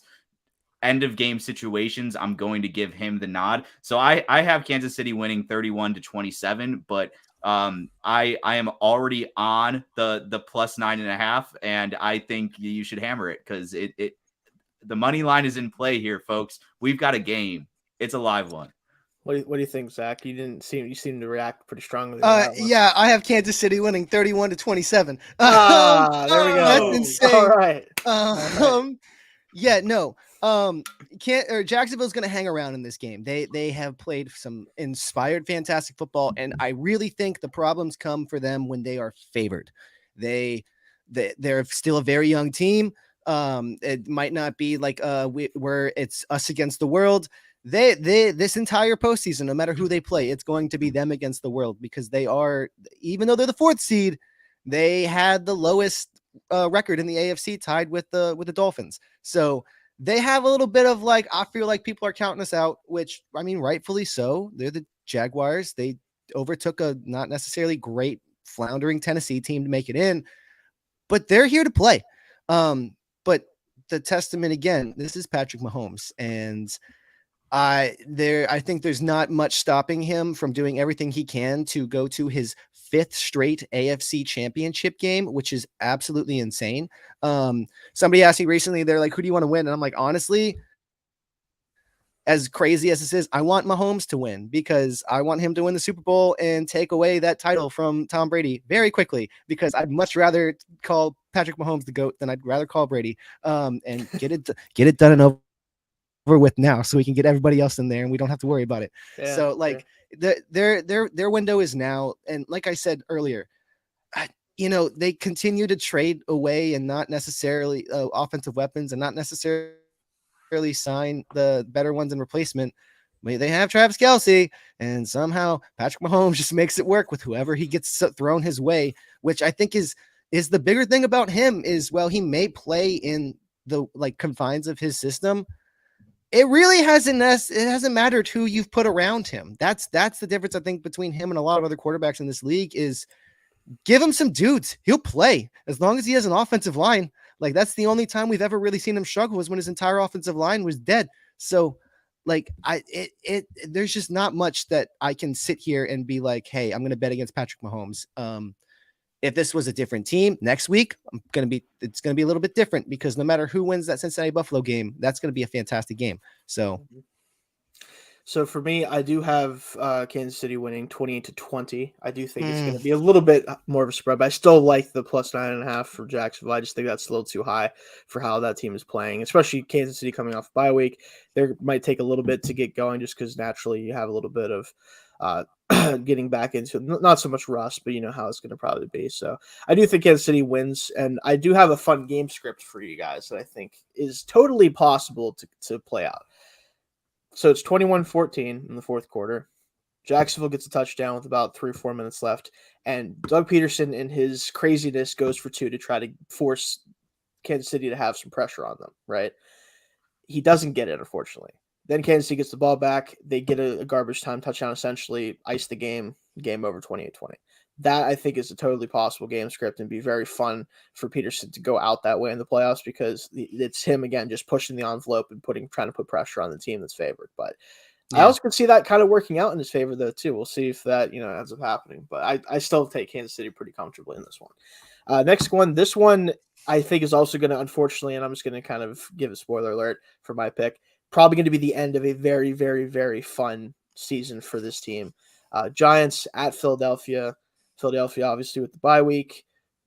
Ostensibly, Jalen Hurts is going to have, a healthier shoulder. He should be full go at this point, hopefully. I think it's going to be a very fun game overall, but what do you think about this one, Zach? Yeah, it's time to eliminate the final negative point differential team from the playoffs.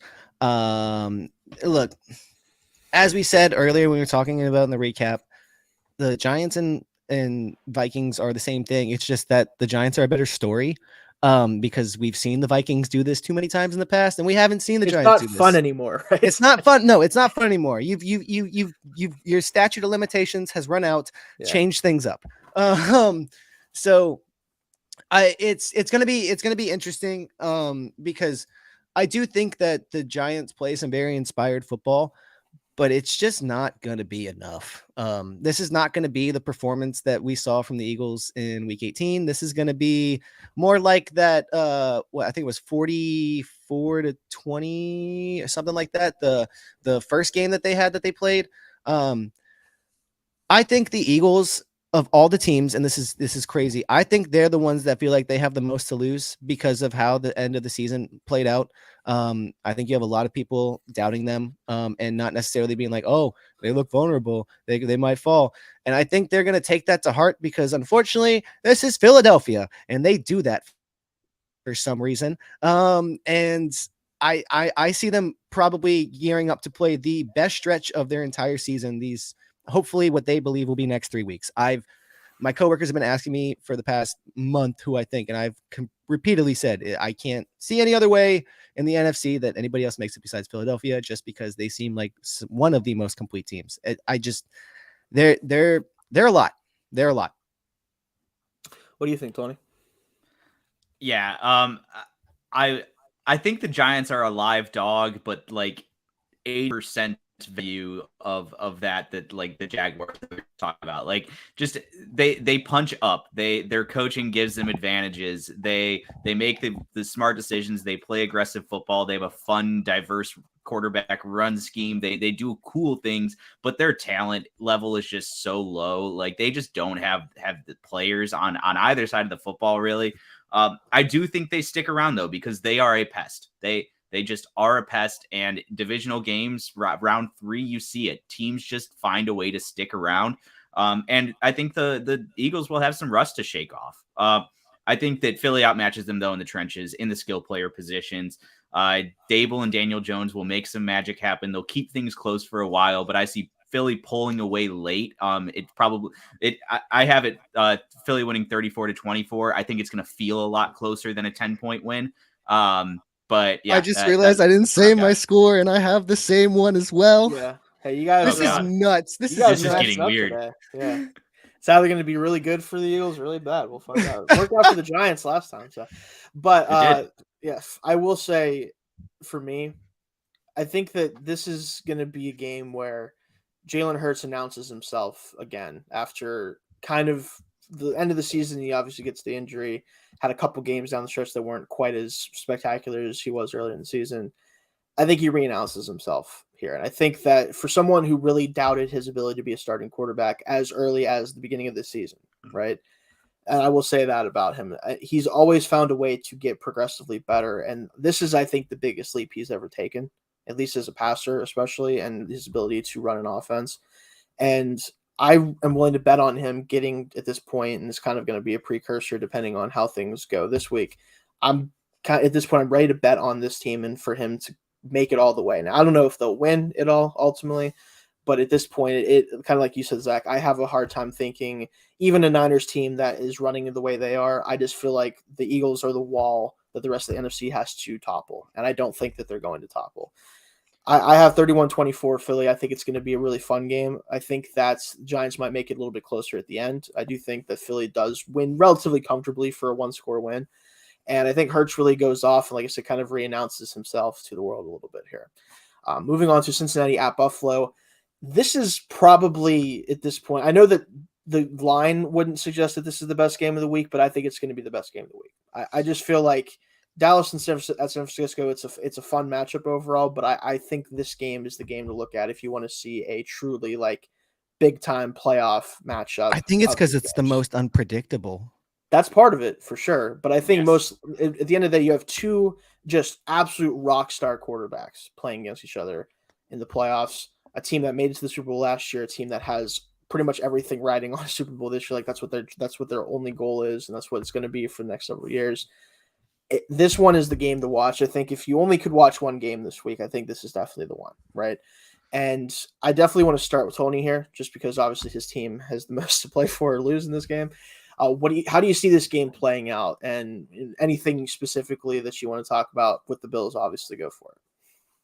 Yeah, man, it's a really tough game to pick, and I think it's even more so because we haven't seen these two teams in their current iterations play yet. We've seen Mahomes versus Allen like 5 times at this point. We've seen Burrow versus Allen a few times. We have not seen Allen versus Burrow, and we almost saw it. We saw, 3 or 2.5 drives worth of it. And the offense was the story of the first, 9 minutes of that game. So I think the unknown of how these teams match up against each other and the importance of this game and the storylines coming into it make it an impossible game to predict. I saw when the line opened at 4, I instantly bet Cincinnati +4 because I was like, neither of these teams is winning by more than a field goal. The line's only going to get closer to 0. I have lost some line value because it's already moved to 6 points. The Bills given 6 points, and I think it's because of the Cincinnati offensive line issues, which are the most important news for this game. It's that Cincinnati is playing without 3 starters on the offensive line, and we know what happens to this offense when they get into like protection trouble. We've seen them win games giving up 9 sacks, but we also know that can be that's kind of the death of this team. And so the biggest key is the Bills have invested a ton into this defensive line. They obviously don't have Von Miller out for the season, but they still invested a first-round pick in Greg Rousseau, second-round picks in Boogie Basham and AJ Epinesa. These guys need to show up and show out. Ninth overall pick on Ed Oliver, big free agent contracts to Daquan Jones, Tim Settle. Jordan Phillips hopefully will be healthy for the game. We know the back end players in Buffalo. We know it's been a little bit of leaky secondary. So I definitely see success for the Bengals receivers over the top, but it's just, can you get Burrow down before he can hit them? Because if you can get to him early a couple times and maybe a drop helps you or an overthrow helps you or something, if you can hold off for the first few drives and just start to lay hits on Burrow with this bad offensive line, you're going to see him start to like play with the knowledge that the line is bad. And I think that really plays well into the Bills' hands. So that's kind of the only indication I have of who's going to win this game. It is that the Bengals are deficient on the offensive line right now. I have the Bills winning 34-31. It's really just a QB duel, and whoever has the ball last, I'm probably going to expect them to win. And right now, just Josh Allen living on that variance. I think he hits the deep balls tomorrow, and gets it done. But yeah, if this Bengals O-line is healthy, I'm probably picking things in a different direction. But it's going to be an awesome game no matter what. All right, what do you think, Zach? Not quite the same score, but pretty darn close. I have Buffalo winning 33-30. This is insane. I think this is another team that after last week's performance and getting scared by a seventh seed is really going to turn around and just adjust to the occasion. Because I do think that Buffalo realizes that there was a lot of things that they should have had back, and that game should not have been as close as it was. And a lot of the mistakes that were made, they cannot make this week if they want to win. They are a fantastic coach team. I'm a bit surprised that, we were talking about all these coaching hires and stuff like that, and Leslie Frazier is not getting mentioned whatsoever.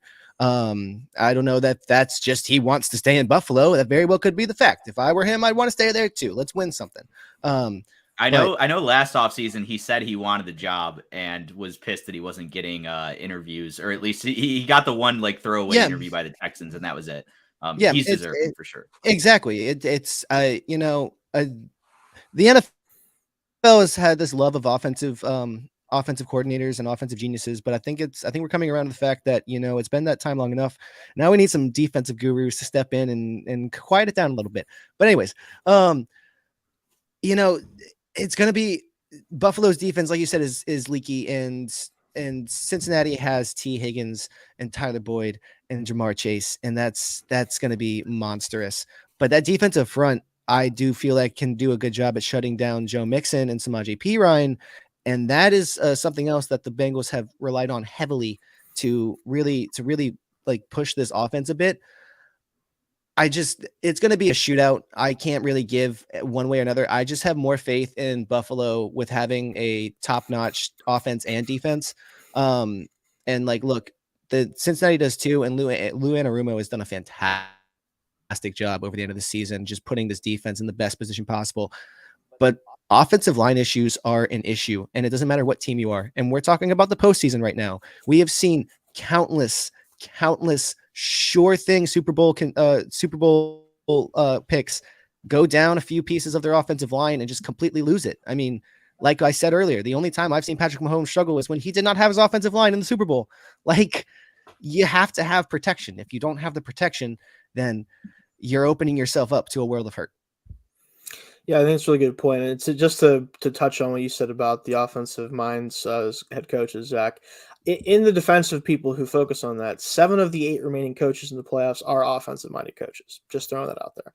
Sean McDermott being the only one who is not, and he has Josh Allen as his quarterback, so that definitely makes it a little bit easier. I think that's going to start changing some of naturally teams are going to start zigging instead of zagging. It's going to be starting to be that for sure. And I think that might be a good fit, especially for certain teams that really need to get their defense up to par. So Frazier should definitely be getting some at least opportunities to interview for teams. I don't know if he'll get a job, but I think he definitely should be. As far as for this game, I do have Cincinnati winning 28-24. And the main reason I have that is because I think that the difference in this game is who can steal the most possessions. For me, I can see a much more likely scenario where Cincinnati is able to steal some possessions, especially with the way that Josh Allen is choosing to play the football, playing football right now. It could ultimately lead to 38 points and the Bengals having no chance. But I think it's also just as likely that it leads to a couple extra possessions for the Bengals, and that's all they're going to need. I think the Bengals offensive line is definitely an issue, but I think that we've seen that Burrow is able to handle that for the most part. It has to be overwhelming pressure to me for it to be a situation where the offense for the Bengals truly struggles. They might not be as dominant as they should be with an offensive line that's healthy, but I'm going to take the team that I feel is less likely to give up free possessions to the other team in a playoff scenario where, again, Burrow has his weapons. It's just, can he operate with that pressure that he's probably going to be under, and can the Bengals backup offensive line do enough to give him the opportunity to hit some of those big plays that I think are going to be there with the way the Bills secondary is played. So I'm going to differ on that one with you guys. But our last game, Tony, that actually, Tony. I'm happy about that. I hate consensus, so I'm glad that at least somebody's picking against. Hey Tony, I'll give you a number to Josh Boyer. Maybe he can dial up some cover zero blitzes for you guys to take advantage of that protection. Be very helpful for moving to Dallas and San Francisco. This is the last game of the weekend. This one, the line, I understand. I do. I really understand the line on it. I'm just going to go ahead and give a spoiler alert. I'm not paying attention to that line whatsoever because I don't think it's going to really factor in too much. I have a much different, way that I think this game goes. I want to start with Zach here, though. What do you think about this game? Obviously, San Francisco at home, they have all the momentum. They have a quarterback that, despite being a seventh-round pick, is just absolutely balling out. But Dak Prescott's coming off maybe his best game, period, in his career, especially when you factor in playoff success. There's a lot to think about. I didn't get to watch the game, so yeah. But go ahead, let me know what you think about this game. I think for both teams, both teams' offenses, this is going to be a wake-up call for a defensive performance for both of them. For the San Francisco side of things, I'm looking at their schedule right now. Since Brock Purdy took over, I can't give you a single defense where I'm like, yeah, no, that's pretty terrifying. He was going to have a rough time there. And that's where Dallas, I think, does have the opportunity to take him off of his ease a little bit this game. However, San Francisco is going to do the exact same thing to Dak Prescott, because as good as Dallas's defense is, San Francisco's is even better. And it's kind of like, okay, Dallas has the worst defense, but they're going to be going and putting pressure on the worst quarterback. You might suggest that might give you some problems, but San Francisco's defense is a lot better, and they're going against a better quarterback, but it's that much better. And like, they're that so disruptive. It's going to be interesting. I actually think that the spread is dead on. And I think that San Francisco wins 28-24. They will get a couple plays in. I just, with how they've been playing and how the teams have been playing, San Francisco's been playing more consistent. And I think at this point, I don't think it matters if Dallas pressures Brock Purdy into a couple of mistakes. I think that anything that he has had at this point, he's going to be able to bounce back on the next drive, because all this team is looking for from him is just like, hey, go out and play football. That's all we need from you right now. And like, they've done a fantastic job at supporting him. I don't think, and I think we were going to talk about this a little bit.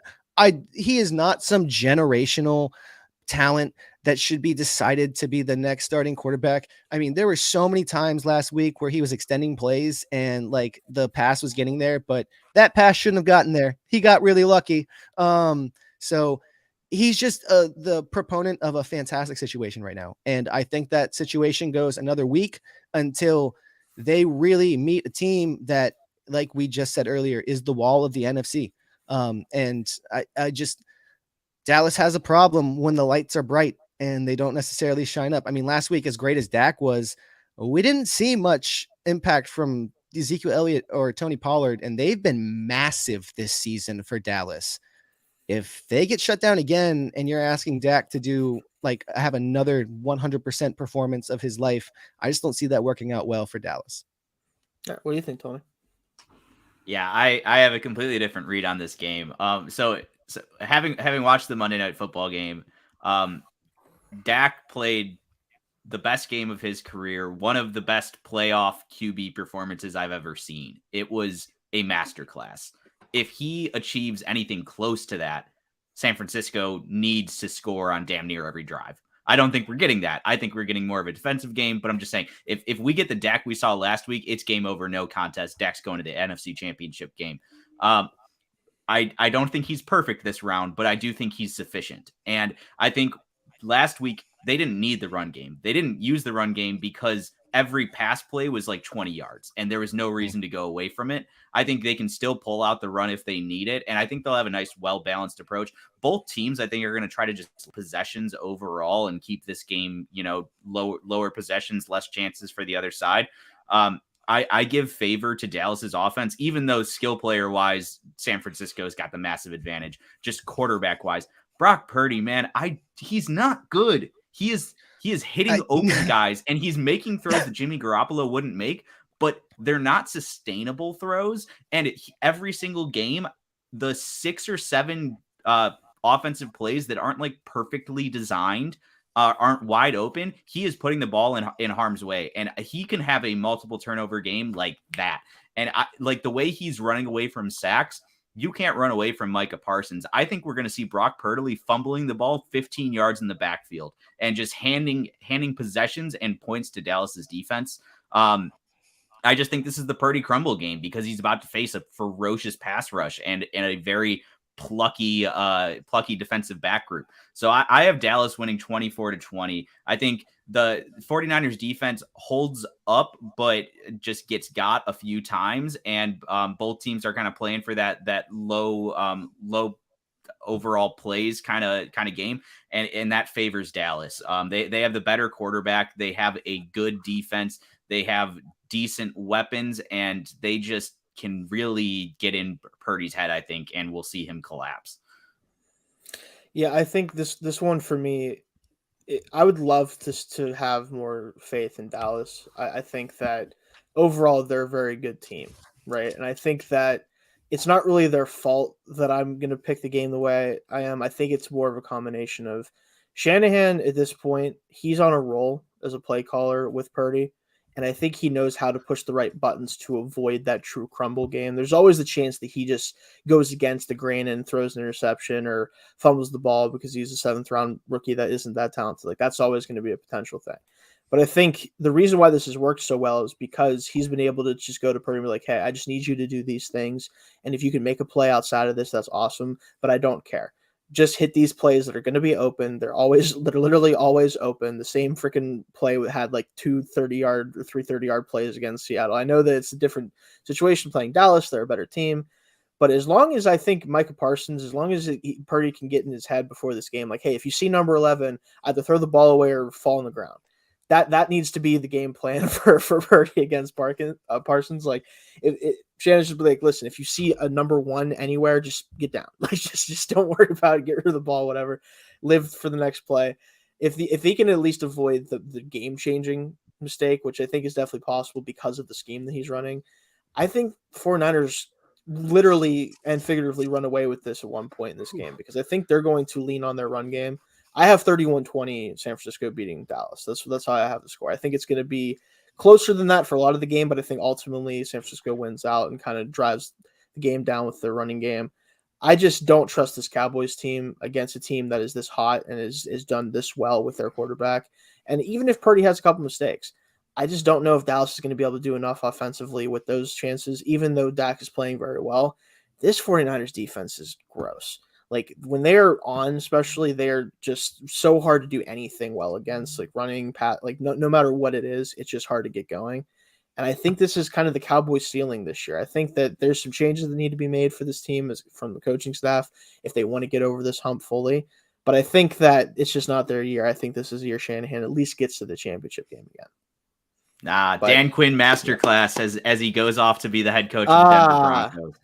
Oh my god, jeez, yeah. I don't know what Dan Quinn's going to do, but that would be very fitting for him to do that and then go be head coach. And probably, no offense to him, not be very good as a head coach, but whatever. It is worth noting that this game does have a bit of historical prevalence. Little bit. Because And just to touch on that, because like the NFL watched these two teams dominate the NFC playoffs in the 80s and 90s. Yes. Like it is kind of cool to see that. However, it's kind of dropped off a bit. I'm glad to see both teams doing well, but like if it had been an NFC championship game, that would have been so much sweeter, because that's like the creme de la creme of the Dallas San Francisco matchup. Yeah, absolutely. And one thing I did want to mention too, and this is a big reason why I'm picking Dallas the way, or not Dallas, sorry, San Francisco the way I am, is Dallas has not been a good run defense. Their pass defense has been very opportunistic and been pretty decent most of the year. They're giving up almost 4.5 yards a carry. They allowed over 2,000 rushing yards. They didn't allow a lot of touchdowns, but pretty much every other rushing metric they were not very good in. And I think San Francisco is going to lean on that with McCaffrey and Mitchell and all those guys. I think it's going to be very tough for Dallas to kind of keep ahead of San Francisco on offense for that reason as well. But that'll do it for us this week. We'll definitely be back next week to talk about Rock and chalk, baby. All favorites. All favorites, yeah. Hey, I mean, at this point in the playoffs, it's hard not to kind of go that direction. But definitely we'll be back next week to talk about the championship games, talk about everything going on with that, talk about these games, how they went. I know it's a long show. Thank you for anybody who's watching for a lot of it, especially, and we'll see you next week.